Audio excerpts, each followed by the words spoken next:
ഉരുൾപൊട്ടൽ ദുരന്തം വിതച്ച വയനാട് മുണ്ടക്കയിലെ റിസോർട്ടിൽ കുടുങ്ങിക്കിടക്കുന്നത് 150ഓളം പേരായിരുന്നു. ഓരോ നിമിഷവും മരണം മുന്നിൽ കൊണ്ടുകൊണ്ട് തള്ളി നീക്കുന്നതെന്ന് ഇവർ പറയുന്നത്. പ്രദേശത്ത് ഇപ്പോഴും തുടരുന്ന മഴയും മൂടൽമഞ്ഞും രക്ഷാപ്രവർത്തനത്തെ ദുഷ്കരമാക്കി ബാധിക്കുന്നുണ്ട്. അട്ടമലയിൽ ഒട്ടേറെ പേർ ഇപ്പോഴും കുടുങ്ങിക്കിടക്കുന്നുണ്ട്. ദുരന്ത മേഖലയായ മുണ്ടക്കയിൽ സൈന്യത്തിന്റെ നേതൃത്വത്തിൽ രക്ഷാപ്രവർത്തനം നടക്കുന്നുണ്ട്. മുണ്ടക്കൈ പ്രദേശത്തെ വിവിധ റിസോർട്ടിൽ കുടുങ്ങിക്കിടക്കുന്ന ആളുകളെ ഇപ്പോൾ രക്ഷപ്പെടുത്തുകയാണ്. തിങ്കളാഴ്ച രാത്രി 2 മണി മുതലാണ് ഇവർ റിസോർട്ടിൽ കുടുങ്ങിയത്. സംഘത്തിൽ പ്രായമായവരും കുട്ടികളും സ്ത്രീകളും നിരവധി രോഗികളുമുണ്ട്. എങ്ങോട്ടും പോകാൻ കഴിയാതെ ഒരു റൂമിനുള്ളിൽ തിങ്ങിക്കഴിയുകയായിരുന്നു ഇവർ. തിങ്കളാഴ്ച മുതൽ ഈ നേരം വരെ വെള്ളമോ ഭക്ഷണമോ ഇല്ലാതെയാണ് ഇവർ റിസോർട്ടിൽ കഴിഞ്ഞത്. നമ്മുടെ നാട് ഇന്നുവരെ കണ്ടതിൽ അതീവ ദാരുണമായ പ്രകൃതി ദുരന്തത്തിലൊന്നാണിതെന്ന് മുഖ്യമന്ത്രി പിണറായി വിജയൻ പറഞ്ഞത്. ദുരന്തം തകർത്തെറിഞ്ഞ പ്രദേശങ്ങളിൽ രക്ഷാപ്രവർത്തനം തുടരുകയാണ്.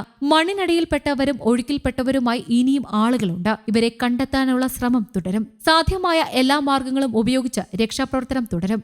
ജീവൻ നഷ്ടപ്പെട്ടവർക്ക് ആദരാഞ്ജലികൾ അർപ്പിക്കുന്നു. ദുരന്ത വിവരമറിഞ്ഞ് പ്രധാനമന്ത്രി നരേന്ദ്രമോദി, പ്രതിപക്ഷ നേതാവ് രാഹുൽ ഗാന്ധി, ആഭ്യന്തരമന്ത്രി അമിത്ഷാ, തമിഴ്നാട് മുഖ്യമന്ത്രി MK Stalin, Bengal governor CV ആനന്ദ ബോസ് എന്നിവരുൾപ്പെടെ നേരിട്ട് വിളിച്ച് കാര്യങ്ങൾ അന്വേഷിക്കുകയും എല്ലാ സഹായവും വാഗ്ദാനം ചെയ്യുകയും ചെയ്തിട്ടുണ്ട്. കേരളത്തിലെ പ്രതിപക്ഷ നേതാവ്, പ്രതിപക്ഷ ഉപനേതാവ്, മുൻ പ്രതിപക്ഷ നേതാവ് തുടങ്ങിയ ഒട്ടേറെ പേർ വിളിച്ച് ഒന്നിച്ച് പ്രവർത്തിക്കാമെന്ന് പറഞ്ഞിട്ടുണ്ട്. അപകട വിവരം അറിഞ്ഞയുടനെ രക്ഷാപ്രവർത്തനം ഏകോപിപ്പിക്കാൻ ശ്രമിച്ചിരുന്നു. 5 മന്ത്രിമാരെ വയനാട്ടിലെ പ്രവർത്തനങ്ങൾക്ക് നേതൃത്വം നൽകാൻ നിയോഗിച്ചിട്ടുണ്ട്.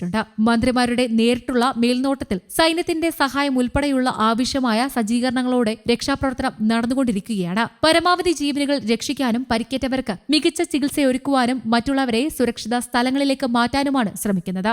വയനാട്ടിൽ 45 ദുരിതാശ്വാസ ക്യാമ്പുകൾ തുറന്നിട്ടുണ്ട്. 3069 ആളുകളെ ക്യാമ്പുകളിലേക്ക് മാറ്റി പാർപ്പിച്ചിട്ടുണ്ട്.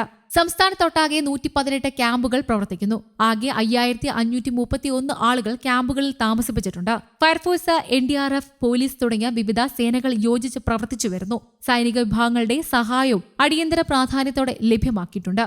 കരസേനയുടെയും നാവികസേനയുടെയും വിവിധ വിഭാഗങ്ങളിൽ രക്ഷാപ്രവർത്തനത്തിനെത്തുന്നുണ്ട്. ഫയർഫോഴ്സിൽ നിന്നും 329 അംഗങ്ങളെ വിവിധ ജില്ലകളിൽ നിന്നായി വയനാട്ടിലേക്ക് നിയോഗിച്ചിട്ടുണ്ട്. ഇതിൽ വാട്ടർ റെസ്ക്യൂ അക്കാദമിയിലെ 35 ട്രെയിനഡ് അംഗങ്ങൾ, 86 സിവിൽ ഡിഫൻസ്, ആപ്ത് മിത്ര അംഗങ്ങളും ഉൾപ്പെടുന്നു. NDRFന്റെ 60 അംഗം ടീം വയനാട്ടിൽ ഇതിനോടകം എത്തിയിട്ടുണ്ട്. കൂടാതെ ബംഗളൂരുവിൽ നിന്നുള്ള സംഘം വയനാട്ടിലേക്ക് പുറപ്പെട്ടിട്ടുണ്ട്. DACയുടെ 64 പേരടങ്ങുന്ന ടീം വയനാട് എത്തിയിട്ടുണ്ട്. 89 പേരുടെ ടീം പുറപ്പെട്ടിട്ടുമുണ്ട്. മറ്റൊരു DAC ടീം കണ്ണൂരിൽ സജ്ജമാണ്.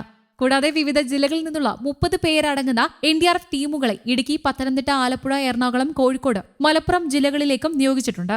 അരക്കോണത്ത് നിന്നുള്ള സംഘം പാലക്കാട്ടേക്കും പുറപ്പെട്ടിട്ടുണ്ട്. വയനാട്ടിലെയും കോഴിക്കോട്ടെയും ആശുപത്രികളിൽ ഹൃദയഭേദകമായ കാഴ്ചകളാണ്. മേപ്പടി കുടുംബാരോഗ്യ കേന്ദ്രത്തിൽ മാത്രം 26ഓളം മൃതദേഹങ്ങളാണ് ഇതിനോടകം എത്തിച്ചത്. 12 സ്ത്രീകളുടെയും 13 പുരുഷന്മാരുടെയും ഒരു കുട്ടിയുടെയും മൃതദേഹങ്ങളാണ് ഇവിടെയുള്ളത്. എല്ലാവരും ചൂരൽമല ഭാഗത്തു നിന്നുള്ളവരാണ്. ഇതിൽ 6 പേരെ മാത്രമാണ് തിരിച്ചറിഞ്ഞതെന്ന് റിപ്പോർട്ടുകളുണ്ട്. News desk, Kerala Kaumudi.